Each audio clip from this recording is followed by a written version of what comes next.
Hey there, it's Kim here. I am just starting Real Lives with Angry Soccer Mom. I'll be starting in just a minute. Little technical issue as usual, but I will get started.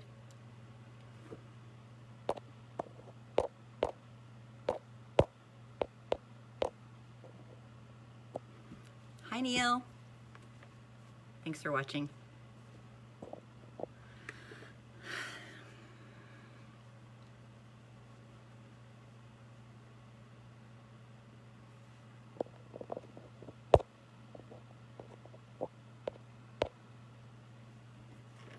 All right. Hello and welcome to Real Lives with Angry Soccer Mom. The goal of our show is to have open conversation about racism and encourage white Americans to educate themselves about the truth. It's way past time for white America to get comfortable talking about racial history, because it's our racial history and what really has caused the extreme inequality that we have today. My hope is that viewers will join in and tell me what they think. Today's topic is classic denials of racism. And they're things we hear every day. I hope everyone maybe can come up with something that has impacted their life or that they've noticed, or questions or comments. So there's only a handful of excuses that people use to distract or deny from us. I guess they're denying us from talking about the culture of racism that's shaped our nation and from the very beginning. And hi Ronnie. What happens is the white folks, they're not comfortable talking about racism. They're not comfortable. They're more than not comfortable. Sometimes they run away. So it's time for white America to educate themselves and stand up and support equality for everybody. So there's only a handful of excuses, and I think I've heard almost every last one of them. I think a lot of people watching will be very familiar with a lot of these because they're cliche. There's only, I don't know, like 30 of them, and they come up over and over, and it's very rare to hear anything kind of unique. So part of the problem is that this denial stems from white America not being familiar with America's barbaric, inhumane racial history. And so they think they know history. Hi, Michael. They think they know history. They were taught it in school. They think. They don't understand that that was whitewashed. Sometimes their textbooks didn't even include things. So it's really tough to tell people in America that you don't know your own history, especially your own racial history, because it's unimaginable. So, and part of the thing is for this live show is I can't imagine how painful it's got to be when friends or colleagues or even just strangers online just spew out these total denials of racism. What a slap in the face. I mean, a lot of these denials are simply ways to pull people away from the actual truth. Hi, Fred. The actual truth. They don't want to talk about systemic racism. They don't want to talk about racism, and they'll do anything to kind of deter, they're trying to distract you, basically. So the point is simply disregarding or refusing to acknowledge someone's reality just because you've never experienced it. That's the epitome of arrogance. It's obnoxious. Hi, Neil. Thanks for watching. But anyway, here's the thing. All these justifications are supposedly meant to pull you away from talking about racism, because white America is not comfortable talking about racism. And all these different denials are working. They've been working as propaganda. Hi, Devin. Thank you so much for watching, everyone who's watching. I appreciate it a lot, and I want your input, and I want to know what you think. I want to have a conversation. The thing is with these classic cliche denials is that they've been working as the best propaganda we have in America from the beginning. So people have normalized them. They think they really know what's going on. So the wealthiest Americans have set this up, and they run our nation, and they've conned white America into buying into these excuses. And they're all stereotypes, and they're keeping us from uniting. So that's what we're talking about today. I think the fear is that unless white America blames all their problems on historically marginalized groups and people of color, specifically African Americans, that people, just the masses, will realize that they're fighting the wrong enemy.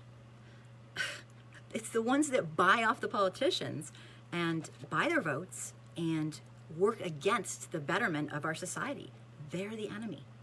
So, as we discuss this topic today, please keep in mind that this gross inequality is absolutely purposeful. This wasn't an accident. And although I'm not into conspiracy theories, sometimes a conspiracy really is a conspiracy.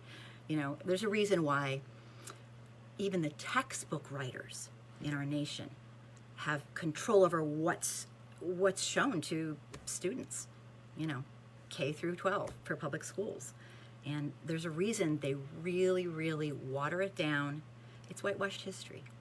So I'd love people to comment, to tell me about their own experience dealing with people who deny you. It can be a stranger, it can be online, it can be acquaintance, it can be your family. In general, from my own experience, white America seems like they don't have a clue that they're actually saying these blatantly racist and hateful things. I don't really know if this is true or not, but they sure put on a... Hi, Kesha. I want to say hi to people who are watching and thank them so much. I really appreciate it. But it seems like whenever I talk to somebody who's white and they'll spew out this classic racial denial, they act so innocent. They act so innocent, like, what? They're just saying what's true. It's almost as if they don't know. I don't know what you guys think, if this is the case, but we'll start a discussion on it and we can kind of go from there. I'd like to hear what you think. I'm going to name a couple of things, but please keep in mind, for white America, yeah, yes, John, he says, and most of our textbooks are published and printed where? But Texas. And they have control over it. In fact, while we're on the topic, that's an excellent point. While we're on the topic, I know there was a case a year or two ago where literally a Texas school book for public education that was a historical text actually said that the slaves were immigrants. Literally, they used the word immigrant, which is, I mean, it was disgusting. And I believe it's since been changed, but I mean, hi Mark, it's ridiculous. It's the whitewashed history is one thing, but the stuff they just leave out is a whole other thing. I mean, it's incredible. If you do your own research and you're white, you will be blown away by the stuff that you never knew. And that's kind of what I did. I've done my own research. Hi, Clifford. Thanks again for watching, everybody. So if you're white and you want to help support equality for everybody, the number one thing you can do is to educate yourself and specifically learn the classic, I call them cliche classic racist denials, and learn how to debunk them. There's only about 30 of them. There's not too many. And they're easy to debunk, but you have to know what you're talking about because people are going to fight you. All right? So if you learn these classic denials that white Americans use, and they truly believe that they know what they're doing. I mean, it's like, I mean, I'm sure some of them don't, but it seems like they'll convince you that this is true. So it's interesting. But if you want to create change from the bottom up, because God knows it's not going to be happening from the top down. Our government is working against equality. You got to keep in mind there are few things that will enrage a person who is, has racist ideologies more than denying them their denial, I guess, their excuse, by denying them the excuse they're using to just not worry about racism, systemic racism, not talk about it. There are very few things that will make them enraged.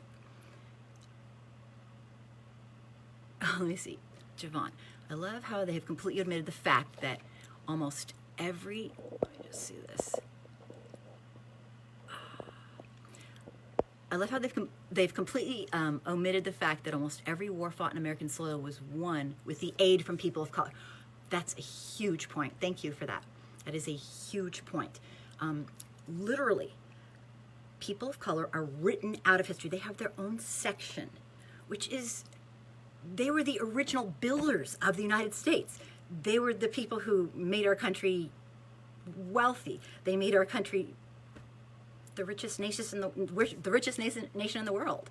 And yet, it's like they have their little category. They were slaves. That's it. It's obnoxious. No, they were people. They were inventors. They were humans. So it's definitely a great point. Thank you for that. Hi, Lakeisha. Thanks for watching. So when you do talk to people who are denying racism, if you've never done it before, if you're a white person who's kind of learning to do it, you really got to educate yourself, because they are going to pretty much go crazy at you. It hurts them to talk about it, and it's kind of very, very psychological. So I'm just saying, you really have to know these, and I actually practice saying them. I actually practice so that when somebody brings something up, I know exactly how to debunk these very cliche denials. There's something called the backfire effect. It's like this psychological, Lakeisha, I'm going to answer your question in just a second. That's an excellent point. There's this thing called the backfire phenomenon, and what it does is it makes the first thing that you learned, hi Errol, if the first thing that you learned, it kind of sticks with you and you cling to that false belief. And it doesn't matter if people give you the real facts. It doesn't matter if you see it with your own eyes. This backfire effect is such a strong psychological phenomenon that even re-educating people doesn't work. It's unbelievable. So that's a little psychology or sociology there for you. Baptiste, I don't know if I'm pronouncing your name right, but thank you for watching. And I'm going to read, Lakeisha has a comment. Did you know that white people use the R word in place of the N word towards black people, used word towards black people back in the day? So use the word racist. I'm not 100%, I think you're saying that, I know today, I hate to say it, but people use the word thug as this alternative word to mean the N word.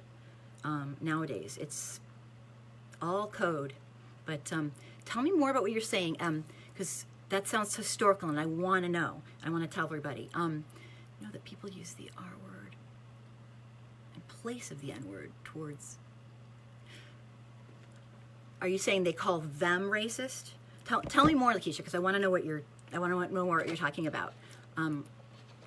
People who are viewing are able to add. There's so much history that's whitewashed that the people viewing, I love the information I get from them, because it's stuff everybody needs to know.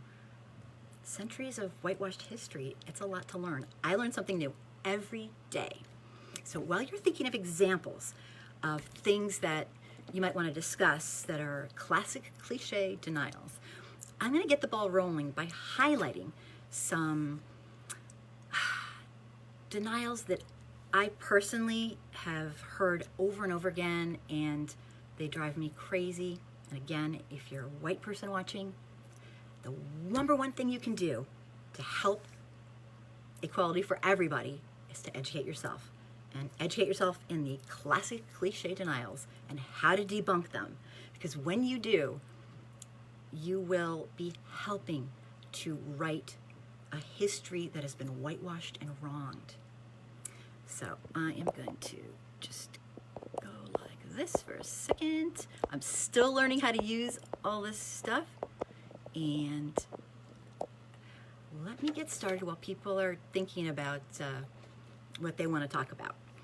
One of the most common denials that I hear all the time is, my ancestors never owned slaves.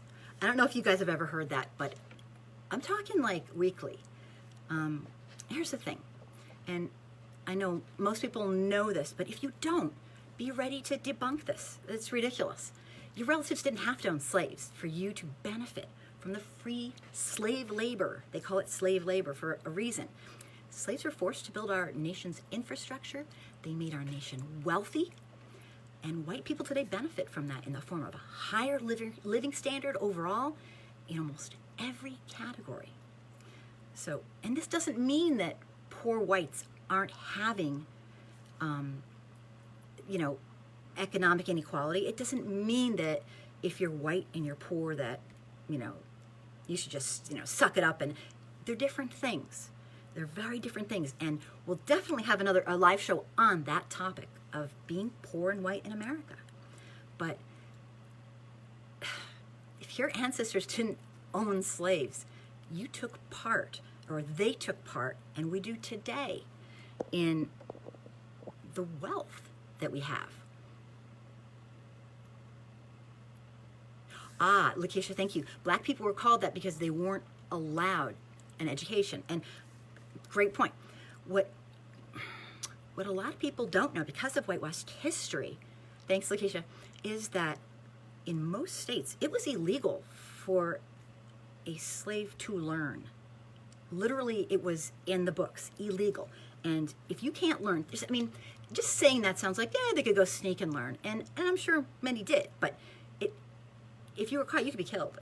Punished, tortured. If you were a person, if you were a person who helped a person who was forced into slave status to read or learn, you could have your house burned down. This was vigilante terror. And if you can't read, then your parents can't read, and their kids, generations and generations of this. Sage. Hi, Sage. You should check out Gabby on YouTube. Her videos are on white privilege. She talks about growing up poor. Thank you. And there's a guy named Chris that I'm dying to get on this live show too to talk about that. So anyway, learn how to debunk the cliche denial of racism that's my ancestors never owned slaves. It doesn't matter if they did. You benefit. We all benefit. And also, what about just existing in society? We live in a society that boasts liberty and justice for all, yet we have people who do not have equality. It's a joke. We live a lie. White America lives a lie. So thanks for that, Sage. I definitely will. Hi, O'Neill. Thanks for watching. I appreciate it. So if you guys want to think of any of the cliche denials that you've been told or you've heard of, please feel free to share your experience and I'll read it right off, whatever you want, because in the end, this kind of live show is going to be used to help educate white America. It's time for white America to step up to the plate and support equality in America. It's way past time. So where are you from? I am originally from Southern California. I've lived in New York for a very, very long time now, but I am from Southern California. Thanks for asking, Lakeisha.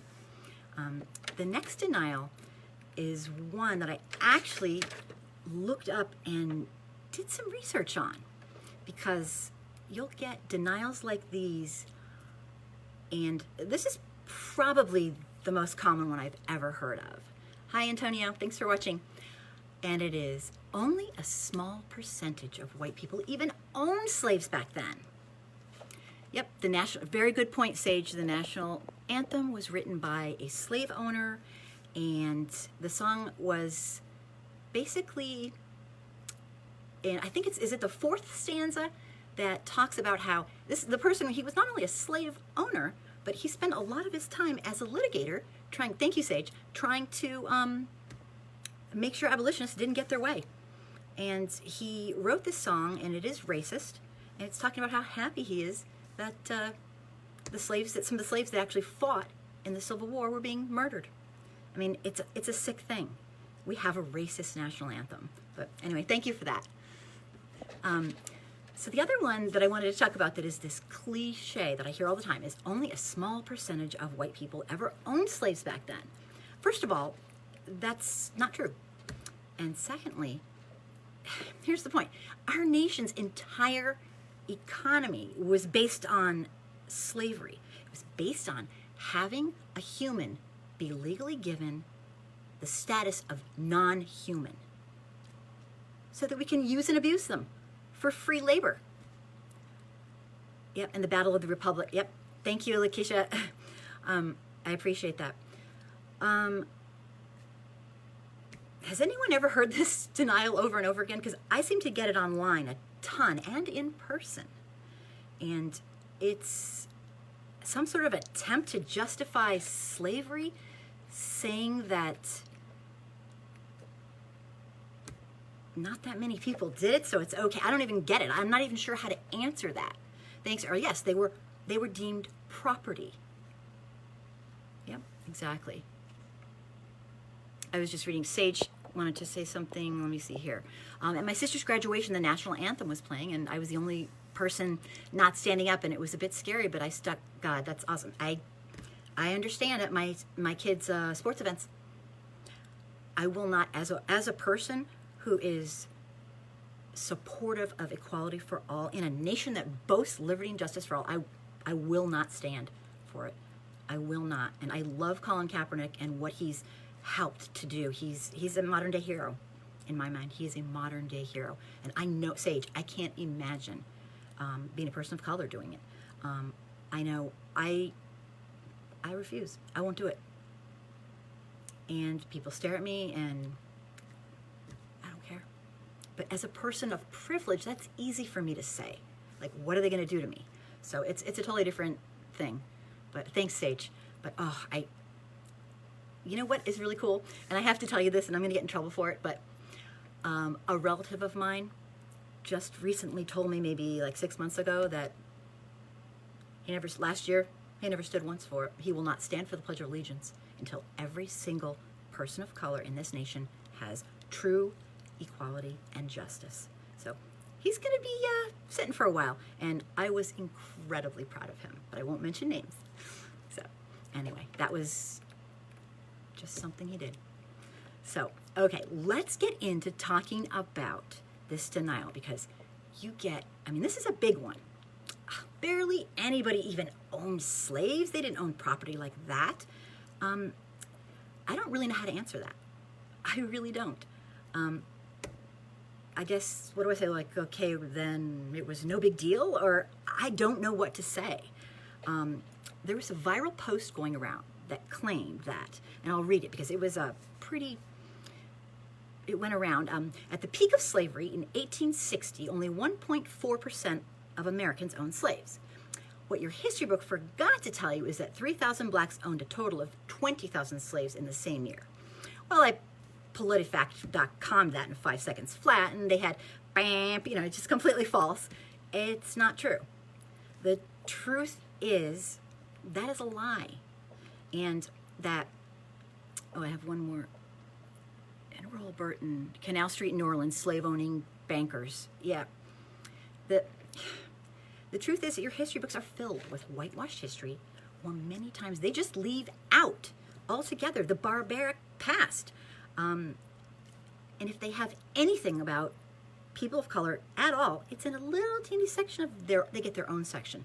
They were around from the very beginning. Yep, Ivy League. Thank you, Errol. Yep, Ivy League schools, Brown, Yale, Harvard, all slave owners. Yep, I read about that about like 8 months back, maybe, there was articles all over the place. Good point. Thank you. Yeah, the truth is, our nation and our culture and everything we have here today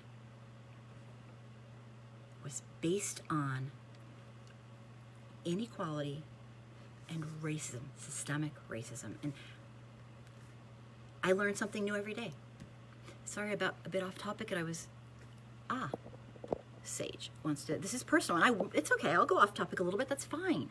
Sorry, a bit off topic. I'm Black, and I was adopted by a white woman, and she's closed-minded, plus a Republican, Trump support. Oh my God. Me and her don't get along well for obvious reasons. She says she's disgusted about Spanish. I'm so sorry, Sage. That's about Spanish and Muslim people. Wow. I am so sorry. I work with a lot of people who are adoptive parents, and it is imperative. It's imperative that they basically dedicate their life to learning everything and anything and everything about the truth. It's actually like a sick thing if they don't, in my personal opinion. It leaves your adopted child alone in a world that is either, unconsciously or very overtly telling them, you don't belong here, you're not good enough. And I can't, Errol, I'm really sorry, I cannot imagine. I'm sorry, that was, Sage, excuse me. I'm with us here. Sage, I can't imagine what you've gone through. It's amazing. Yeah, well, you know what, Sage, seriously, I don't know if you feel comfortable with this, but personal message me. I have a lot of, we'll talk. Please reach out to me, because I'm not anyone's savior, but I want to, I think I have a few things that maybe I could help her somehow if she's open to it. It's got to be really tough. And Errol, yes, George Washington, Thomas Jefferson, they were slave owners. We hear about them as these, I know we're getting a little off topic here, but I mean, this is a show for everybody to give their input. And thanks, Sage. It's funny, the other day, about a couple months back, my daughter ended up having to pick a famous character or whatever from history. And she picked a founding father slave owner. And I had to talk her kind of like, she didn't really know what she was doing. Hey, Vaughn. And I got her to do Jackie Robinson instead. But, I mean, it's unbelievable.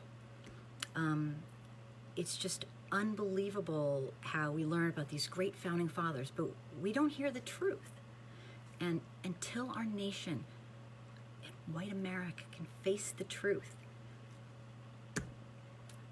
we're never going to move on. We're never going to be able to move on. We need to know what's really going on. So let me go back really fast to talking about this last cliche. Only a small percentage of white people even own slaves, because I get that all the time. And this viral post that politifact.com says not true. And then another thing that to add to this is a lot of people go on to explain after they see a viral post denying that nobody even owned slaves back then as property. They're like 1%.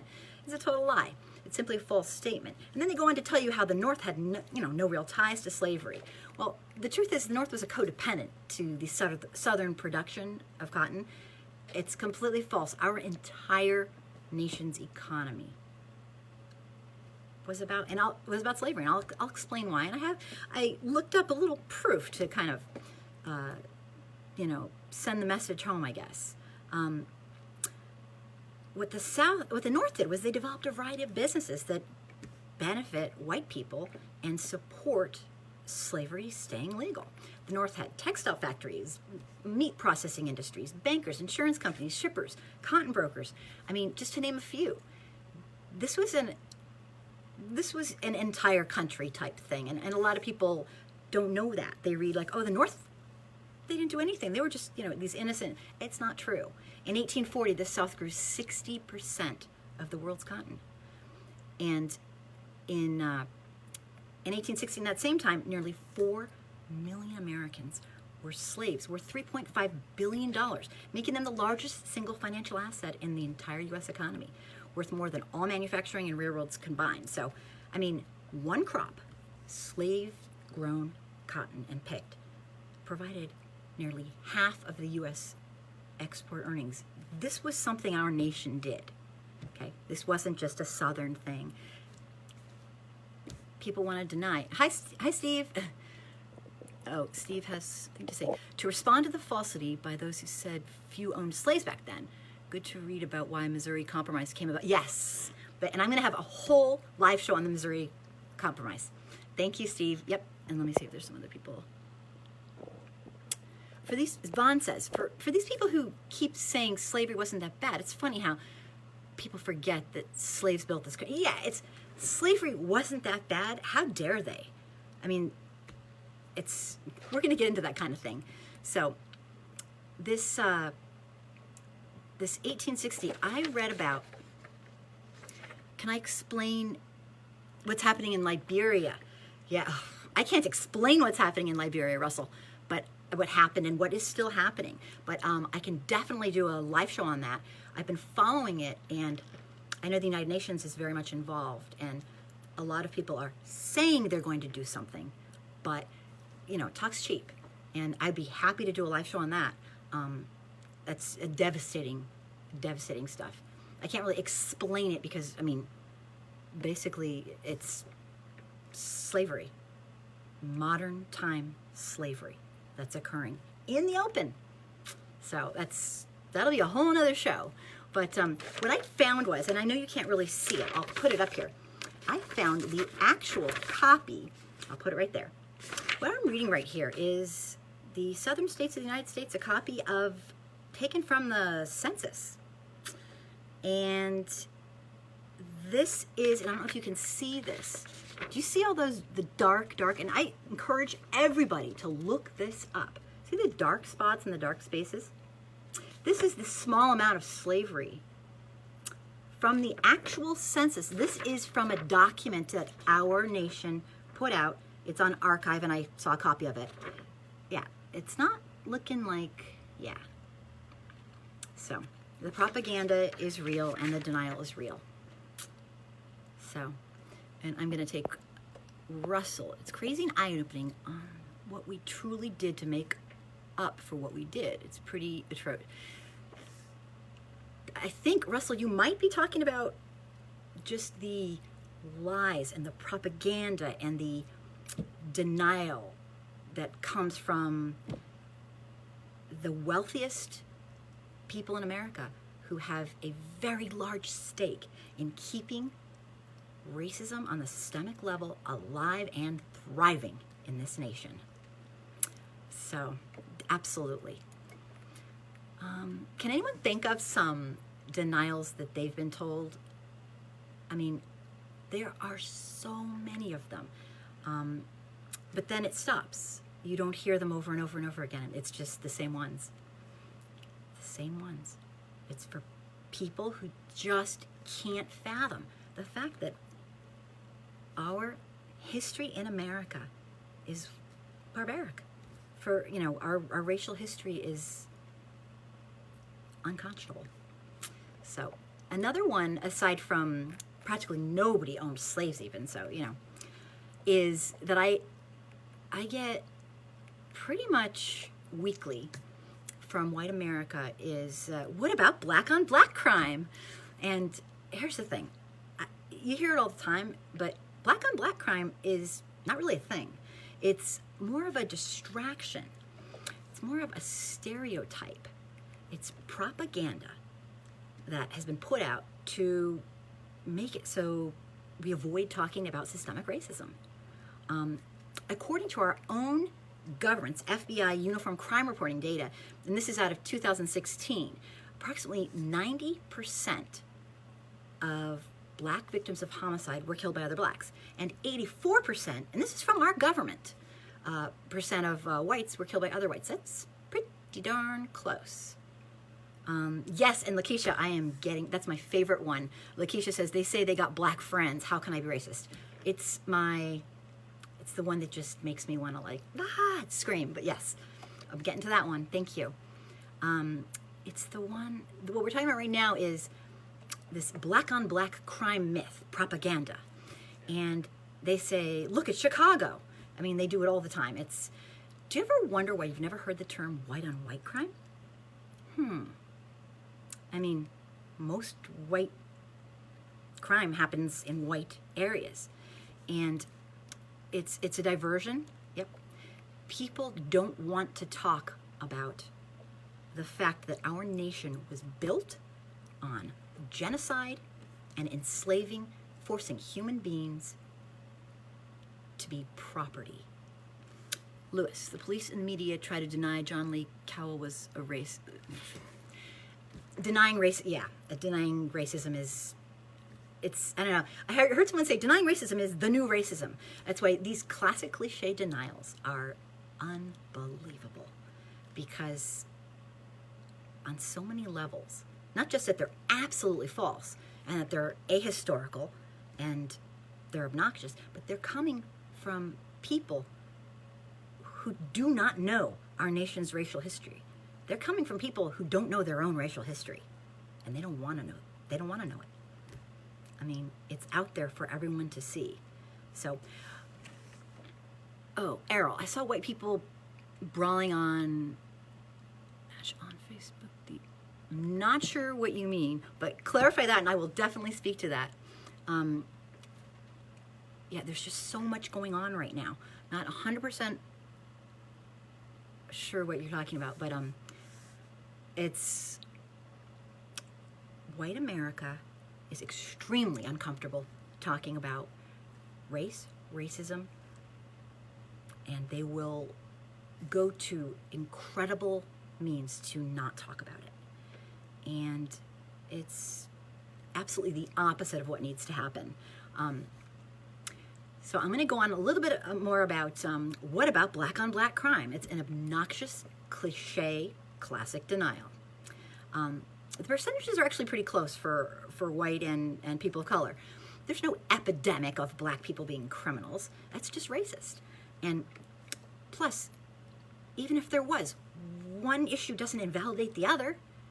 I mean, it's like saying a teenager doesn't declare their summer income, so when we're talking about wealthy politicians getting paid off, well, let's talk about something else. I mean, let's talk about teens that don't get, that tax evade or whatever. And instead of talking about the subject at hand, right? Black codes. A man could be incarcerated for not having a job. But yeah, they literally had laws in right. You're talking about Javon's talking about black codes. White America made it illegal to be black, basically. The everyday life, they made it illegal.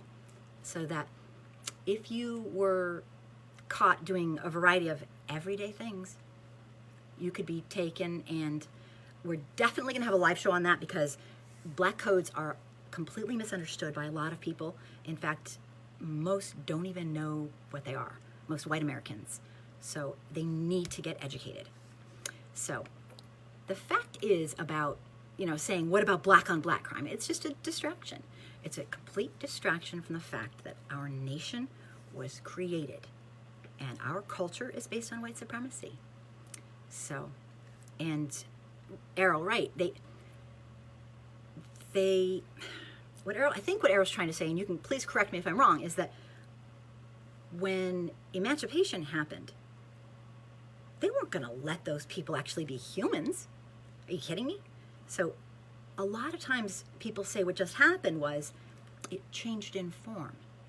I mean, mass incarceration, the school to prison pipeline. I mean, there's just the injustice in our criminal system, or the injustice in our supposed system of justice. The statistics are unbelievable. And then, if you don't believe them, make some friends of color, and they all have stories, because it's true. So the denial is real. Lakeisha calling the police on a black man that's barbecuing in the freaking public park. It's, yep, existing while black is what I call it. Just daring to actually exist.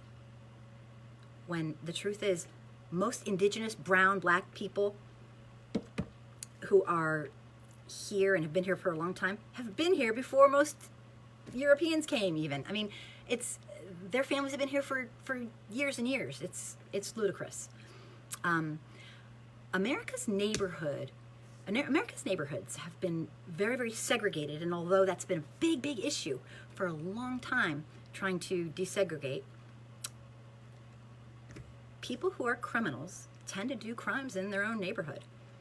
And if they live in a segregated neighborhood, which most people do, they will end up doing their crimes to people that look like them. You know, I always suggest that white Americans look up redlining. It's kind of answers almost, it answers the question that a lot of people just don't get. Hi, Tay. Thanks for watching. I appreciate it. My big question is, when I think about black on black crime as this denial, if we're going to talk about black on black crime, which is really a ludicrous piece of propaganda, since white on white crime is really quite similar, but we never hear that, my question is, and this is off topic and I won't go on, but what about the real problem of crime in America? Mass shootings done by white men. That's, you know, white on white crime, I guess, you know, although many people of color, nowadays it's getting worse for people actually targeting. Once again, it's kind of flowing back to targeting people of color, but white people. Victoria, I'm going to read with you. I want to thank you for being brave in talking about racism. We have needed a conversation with whites. Yes, thank you so much. And I appreciate that is so sweet of you. It is absolutely my honor to talk about this. It's the truth. And white America, it's time to get educated about our racial history. And white America doesn't want to. It's upsetting to them. Yep, Lewis, like calling 911 and the police, it's a new form of, right, existing while black. You dared to exist in a white space. And now I'm so scared that I'm going to call the police on you. It's unbelievable. It's just unbelievable. It's obnoxious and it's unbelievable. But the good part is, and I don't know how many people get the kind of feedback that I've been getting from everywhere. People, social media is making a difference. When people kind of out these racist people, they are having social consequences that matter. And people are learning that you can be an overt racist, you can be obnoxious and use your white privilege to destroy people's everyday lives and just mere existence. And it might be technically legal, but you are not going to get away with it. Because the court of social justice is watching you. And if you're going to be an overt racist, you better be a proud one, because your video is going to go viral. And it is working. I get things daily. And it's so sad that we have to go bottom up and grassroots and do it that way, but whatever it takes. So please don't think for 1 second that everybody who uses the social media and tells people what's going on and ends up outing people who have really done horrible, horrible things and they're proud racists. Don't think for 1 second that that's not working, because it is. It's just, time consuming and laborious and it's obnoxious. But until we get a federal government that is truly about the people, and we got to just keep it up, because the results are amazing. Social pressure is real. So I'm going to get into, I talked a little bit about the mass shootings done by white people, and that's a whole nother live show. But citing the myth of black on black crime is just another way to demonize black people, blame them, make them the victim, and distract from the culture of white supremacy that we have in America. So I'm telling you, if you're a person of color or a very, very knowledgeable white person, you know systemic racism runs deep in this nation. And until we get the truth out, it's not going to change on a huge, giant level. So that's why I am absolutely dedicated to educating white America about the truth about our racial history and the lies they've been fed. They're just lies. And it's tough because their parents have lied to them, their teachers have lied to them, their books, they don't know their own racial history. And it's like getting bamboozled, I'll tell you that much. Neil, hi Neil. What about white people who say they're not racist but won't even talk to, I'm going to read what you said, Neil. Yeah, that's a great question. Neil says, what about white people who say that they're not racist but they won't even talk to black people who move into their neighborhood? Yeah, that's a great question. I hate to say this, but based on what I've studied and learned, you won't find a white person in America who says, hi, I'm racist. It is like, it's all the rage to deny being racist. And I understand that, but we sure have a heck of a lot of racist behavior for a nation that has no white racists in it. I mean, everybody denies being, saying they're racist. Nobody just says, oh yeah, I am. Well, but I'll say that right now, okay? And if you have to understand, when I say I'm racist, I have implicit bias. I know I do. And it's from the society and the culture that we live in. And being racist doesn't have to be this dirty word. What does need to be a dirty word is people who refuse to explore themselves and to think about what their thoughts are doing. And when those racist thoughts turn to discrimination, they're hurting people. We need to explore ourselves. And having implicit bias is part of being born into a society based on white supremacy. You can't avoid it. And we talked a little bit about that in the last live show. And I did a video on it actually very recently. If you want to see stuff like that, I have a YouTube channel. It's called Angry Soccer Mom. And if you, I'm not trying to plug myself right in the middle here, but if you want to support what I believe needs to be done, which is to have white America step up to the plate and take some take some racial responsibility for what's going on. The way I look at it is a person who walks by a swimming pool with someone, just struggling, drowning in it. And they say, I didn't build the pool. What the hell?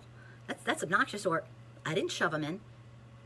That's what people who ignore the society we were born into are doing.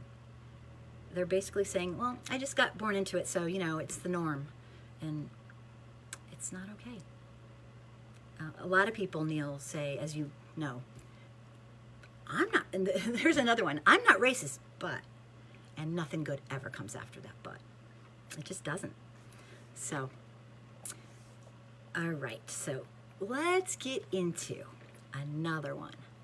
I have black friends, so I can't be racist. That is classic. And if you have a close friend who's a person of color or black, that's awesome. Errol, yes, racism is taught. Little kids, they play with anybody. They just want to play. They don't care. It is taught. And so if you have a black friend or a person of color or a non-white close friend, that's amazing. And then you should be aware of all this stuff because they must, if you're close with them, they've got to, you see what they've gone through. I know Dixon White, who's a really outspoken supporter of equality, he told me that, he didn't even realize that the people around him were just all doing the same thing. And he finally, became cognizant of the fact that this isn't right, but it takes a while when you're raised with it surrounding you. Babies love everybody. Yes, absolutely. So let me see. So I have a black friend, so I can't be racist. Unfortunately, when a white person has a black friend, the statement is often followed by, and I don't even look at him as black. I mean, the truth is that 3 out of 4 white Americans do not have a single close friend who's not white. So how would they know? How would they know about racism? How would they know the barbaric and cruel impact it has? They wouldn't. I mean, saying I have a black friend is analogous to saying I'm not a misogynist because I love my mom. It's ridiculous. My favorite all-time one about I have a black friend, which is a very common, classic, cliche denial, is this. This is my all-time favorite, and I just heard it, and when somebody, this is what they say, how can somebody be racist if they have black friends who are black? It's the same way a serial killer has friends who are still alive. I love that. It just kind of hit home. And yeah, 75% of white America does not have a single close friend who's not white. I don't see color. Absolutely, Victoria, I don't see color is huge. It's a huge denial. It's coming up in my talk. Thanks. The next one that I want to talk about is talking about racism makes it worse. And I mean, we've been not talking about racism for centuries. We still have just some horrific issues with systemic racism in America. And at first, when I was younger, I thought they were kind of getting better. This administration has brought out the truth. And some of my friend Les says, you know what? Good. It's the one good thing. It's brought out the truth that these closeted racists who are ignorant, they don't know their own racial history. They spew lies, propaganda, and they don't know.